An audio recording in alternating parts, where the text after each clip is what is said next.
రేవంత్ రెడ్డి గారు చేస్తున్నాను, కాంగ్రెస్ పార్టీ కూడా అదే చేస్తా ఉంది. ఈ కాంగ్రెస్ పార్టీ కూడా ఈరోజు ప్రజలు దోచుకుంటున్నాము.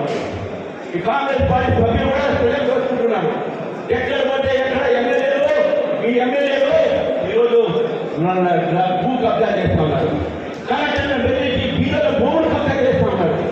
ఈ ఏ ఊరికి పోయినా, ఏ జిల్లాకు పోయినా ఎమ్మెల్యే పైన నా దగ్గర ఫిర్యాదు వస్తా ఉన్నాయి. ఇది చెప్తాను ఈరోజు చూస్తున్నారా, కాంగ్రెస్ పార్టీ, బీఆర్ఎస్ పార్టీ, ఈ రెండు పార్టీలు కూడా నిజంగా తెలంగాణ పట్ల చిత్తశుద్ధి ఉంటే, ఈ దేశం పట్ల చిత్తశుద్ధి ఉంటే, ఈ దేశ ప్రజల పైన గౌరవం ఉంటే 17 సెప్టెంబర్ నాడు కనీసం ఇప్పటికైనా మీరు అధికారికంగా జరపండి. లేకుంటే మీకు ఈ దేశం పైన గౌరవం లేదు.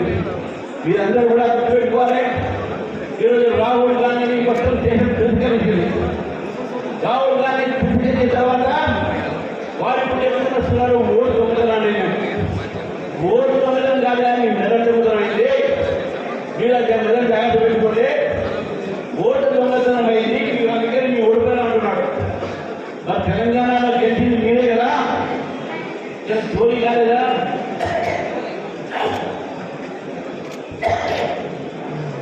తెలంగాణలో గెలిచిన మీరు అప్పుడు ఓటు చోరీ కాలేదు. మీరు హిమాచల్ ప్రదేశ్లో గెలిచింది మీరు ఓటు చోరీ కాలేదు. మీరు కర్ణాటకలో గెలిచింది ఓటు చోరీ కాలేదు.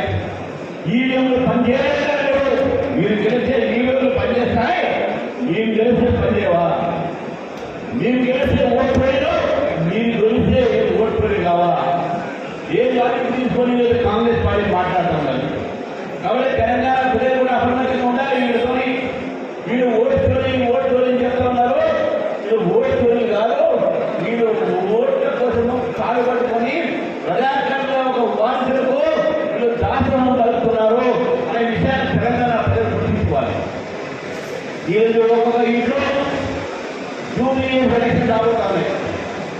చెప్తున్నారు, మజ్లిస్ పార్టీకి సంబంధించినటువంటి